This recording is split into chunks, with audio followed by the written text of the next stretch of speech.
It displays entries as a percentage of common base figure rather than in absolute figures. റുപ്പീസിൽ കാണിക്കാതെ റുപ്പീസിലുള്ള എമൗണ്ടിനെ നമ്മൾ പെർസെൻറ്റേജിലേക്ക് കൺവേർട്ട് ചെയ്യുകയാണ്. സോ ഇത് here every items in the financial statements are converted into percentage by taking some common base. Common ആയിട്ടൊരു base എടുത്തിട്ട് അതിൻ്റെ ബേസിസിൽ ഫിനാൻഷ്യൽ സ്റ്റേറ്റ്മെൻറ്റിലുള്ള ഓരോ ഐറ്റവും പെർസെൻറ്റേജ് ആയിട്ട് കൺവേർട്ട് ചെയ്യുന്നു. Okay, so every item in the financial statement is converted into percentage by taking some common base. So it is also called 100% statement. 100% എന്തുകൊണ്ടാണ്? Financial സ്റ്റേറ്റ്മെൻറ്റിൻ്റെ total 100 ആയിരിക്കും, 100%. Or cent percentage statement, cent CNT cent percentage എന്താ 100%. Okay, common size statement രണ്ടെണ്ണം ഉണ്ട്, common size balance sheet and common size P&L account or common size income statement. So what is a common size statement? That means financial statements are converted, the items in the financial statements are converted into percentage by taking some common base. So the total of the financial statement is reduced to 100, and so it is also called a 100% statement. What is the purpose of common size statement? It provides a common base for making comparison. ഒരു common ബേസിസിൻ്റെ base എടുത്തുകൊണ്ടാണ് നമ്മൾ comparison നടത്തുന്നത്. And so to present the change in various items in relation to net sales, total asset, total liabilities etcetera നമ്മൾ പഠിക്കുന്നുണ്ട്.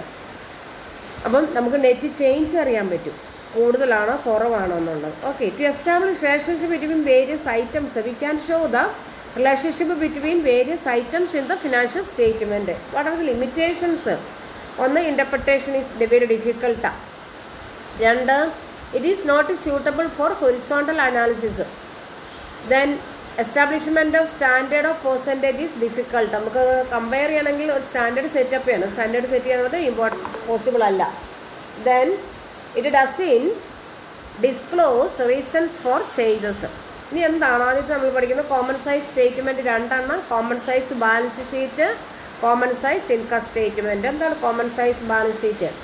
Common size balance sheet is a statement which shows both the number value and relative percentage for total assets, total liabilities and total equity capital or shareholders fund. So every item in the balance sheet is converted into percentage. Every item in the balance sheet is converted into percentage, taking some common base. ഏതാ common base കേട്ടോ? Every asset is converted into percentage on the basis of total asset. Every liability and capital is converted into percentage on the basis of total liabilities and capital. അതുകൂടെ ഒന്ന് പഠിക്കണേ, ഒന്നുകൂടെ കേട്ടോ. So what is a common size balance sheet? It is A statement showing all the items in the balance sheet in the every item in the balance sheet is converted into percentage by taking some common base. So common size balance sheet shows both the amount as well as percentages. Every item is expressed in percentage. How will you calculate percentage? Each item is converted into percentage on the basis of total asset. Each liability and capital is converted into percentage on the basis of total liabilities and capital. Then നമ്മൾ നോക്കുക എങ്ങനെയാണ് common size balance sheet ഉണ്ടാക്കുന്നത്. അപ്പോൾ നമുക്ക് കണ്ടു total assets, liabilities and capital are to be taken as 100 എന്ന് പറഞ്ഞാൽ balance ഷീറ്റിൻ്റെ asset side total 100, liability side capital and liabilities total എത്രയാണ്? 100. അപ്പോൾ നമുക്ക് കണ്ടു the total of the balance sheet is reduced to 100. അപ്പോൾ ബാലൻസ് ഷീറ്റിൻ്റെ ടോട്ടൽ അസറ്റ് സൈഡിലും ലയബിലിറ്റി സൈഡിലും എത്രയായിട്ട് വരും? 100 ആയിട്ട് വരും. ദെൻ ഈച്ച് ഐറ്റം എന്ന് പറഞ്ഞാൽ ഈച്ച് അസറ്റ് സൈഡിലെ ഓരോ അസറ്റും converted into percentage by on the basis of total asset. എങ്ങനെ അപ്പം കണ്ടുപിടിക്കുന്ന? Each asset divided by total asset. ഓരോ അസറ്റിനെ ടോട്ടൽ അസറ്റ് കൊണ്ട് ഡിവൈഡ് ചെയ്യും, ഇൻറ്റു 100 ഇടും. അപ്പം നമുക്ക് ടോട്ടൽ അസറ്റിൻ്റെ എത്ര പെർസെൻറ്റേജ് ആണ് ഓരോ അസറ്റും. ഇപ്പം ക്യാഷ് തന്നിട്ടുണ്ട്, ക്യാഷിൻ്റെ എമൗണ്ട് ഡിവൈഡഡ് ബൈ ടോട്ടൽ അസറ്റിൻ്റെ എമൗണ്ട് ഇൻറ്റു 100. അതാണ് പറഞ്ഞത് ഈച്ച് അസറ്റ് ഈ divided by total asset.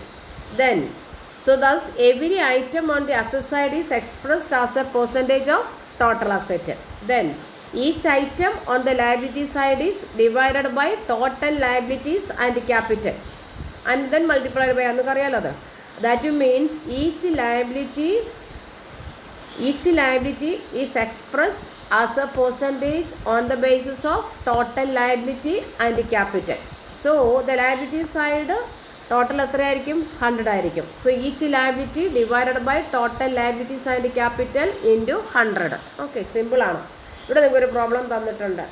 From the following information prepare common size statement of financial position of Ashok limited as on 31 December 2019 and 2020.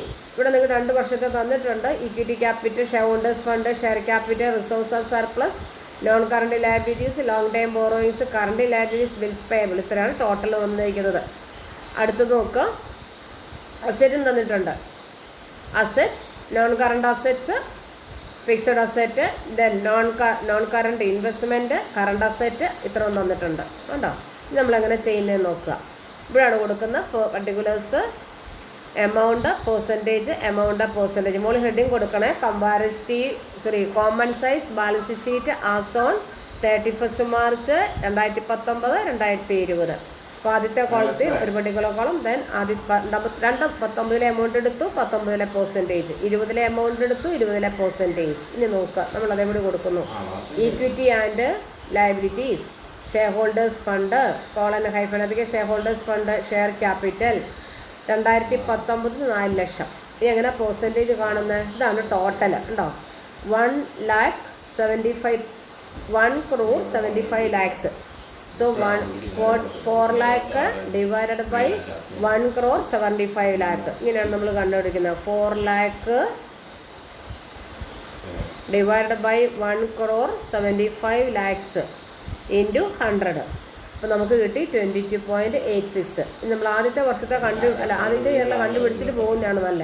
രണ്ടാമത്തെ റിസർവ്സ് ആൻഡ് സർപ്ലസ് എത്രയാണ്?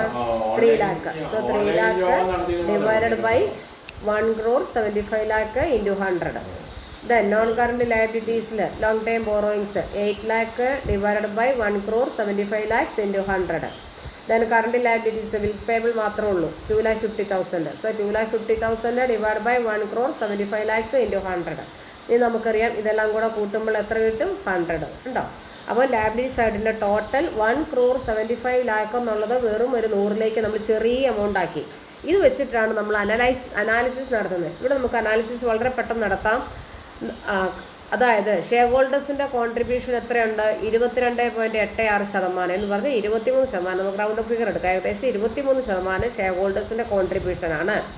ബാക്കി എത്രയുണ്ട്? 77%. അതിൽ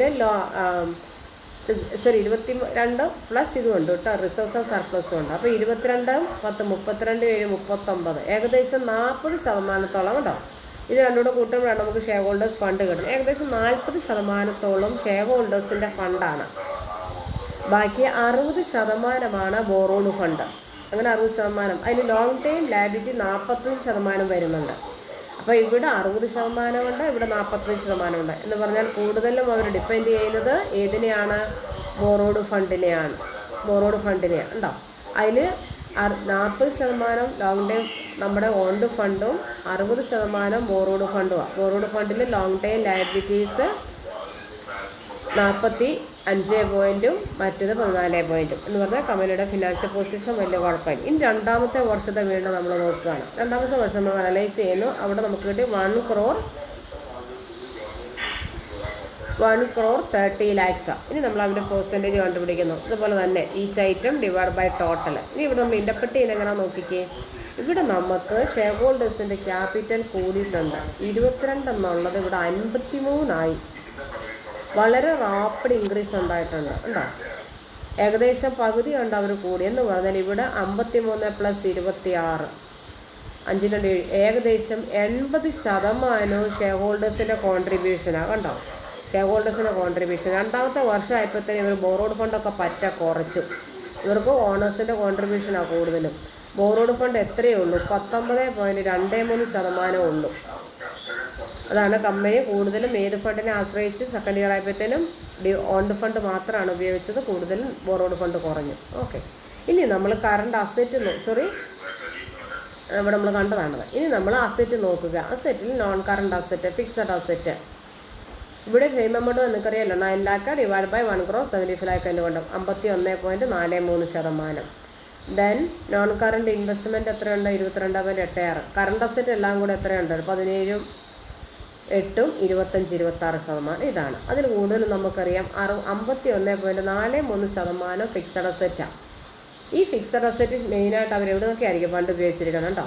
അപ്പോൾ ഇവർ ഷെയർ ഹോൾഡേഴ്സ് ഫണ്ടും കുറച്ച് ബോറോഡ് ഫണ്ടും കൂടി ഉപയോഗിച്ചുകൊണ്ടാണ് അവർ ഫിക്സഡ് അസറ്റ് ഫിനാൻസ് ചെയ്തിരിക്കുന്നത്. നമ്മൾ അടുത്ത പാർട്ടിൽ പഠിക്കുന്നുണ്ട്. അപ്പം റേസ് ചെയ്ത ഫണ്ടിൽ 51% അവിടെ ഫിക്സഡ് അസറ്റിൽ ഇൻവെസ്റ്റ് ചെയ്തു. നോൺ കറണ്ട് ഇൻവെസ്റ്റ്മെൻ്റ് ആയിട്ട് 22% ഉണ്ട്. പിന്നെ കറണ്ട് അസറ്റിലുള്ള ഇൻവെസ്റ്റ്മെൻറ്റ് 17, 8, 25, 26% ഉള്ളൂ. ഇനി സെക്കൻഡ് ഇയറിലേക്ക് വരുമ്പോൾ നോക്കിക്കേ, അവരുടെ ഫിക്സഡ് അസറ്റിൻ്റെ എമൗണ്ട് കുറഞ്ഞു. ഫിക്സഡ് അസറ്റ് 51 അവർക്ക് 41% ഉള്ളൂ ടോട്ടൽ ഫിക്സഡ് അസറ്റിൻ്റെ proportion.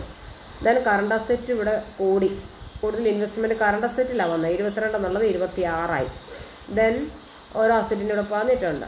Non current investment 26. Then current asset stock 17 10 കുറഞ്ഞു. ക്യാഷ് 8 18 എന്ന് പറഞ്ഞാൽ ഇവരുടെ സ്റ്റോക്ക് ഇപ്പം പെട്ടെന്ന് കൺവേർട്ട് ചെയ്യപ്പെടുന്നുണ്ട്. സ്റ്റോക്ക് പെട്ടെന്ന് വിറ്റ് പോകുന്നുണ്ട്. അതാണ് 17 പെട്ടെന്ന് 10 കുറഞ്ഞിട്ടുണ്ട്. സ്റ്റോക്ക് പെട്ടെന്ന് സെയിലാകുന്നുണ്ട്.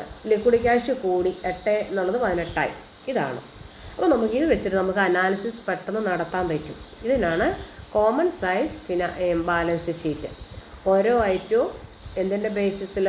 100ൻ്റെ ബേസിസിൽ. കറണ്ട് അസറ്റ് ടോട്ടൽ അസറ്റും ടോട്ടൽ ലയബിലിറ്റി 100 അതിന് ബേസിസിൽ ഓരോ ഐറ്റവും നമ്മൾ എക്സ്പ്രസ് ചെയ്യുന്നത്. അപ്പോൾ നമുക്ക് പെട്ടെന്ന് മനസ്സിലാക്കാൻ കഴിയും. ഇതാണ് common size income statement prepare ചെയ്യുന്നത്. ഇത് ഇൻ്റർപ്രിറ്റ് ചെയ്യാൻ നമുക്ക് പെട്ടെന്ന് കമ്പയർ ചെയ്യാൻ പറ്റും. നമുക്ക് പെട്ടെന്ന് മനസ്സിലാക്കാൻ പറ്റും എവിടെയാണ് കൂടുതൽ ഫണ്ട് ഇൻവെസ്റ്റ് ചെയ്തിരിക്കുന്നത്, ആ ഫണ്ട് എവിടെ നിന്നാണ് കൊണ്ടുവന്നിരിക്കുന്നത്. ഇതെല്ലാം നമുക്ക്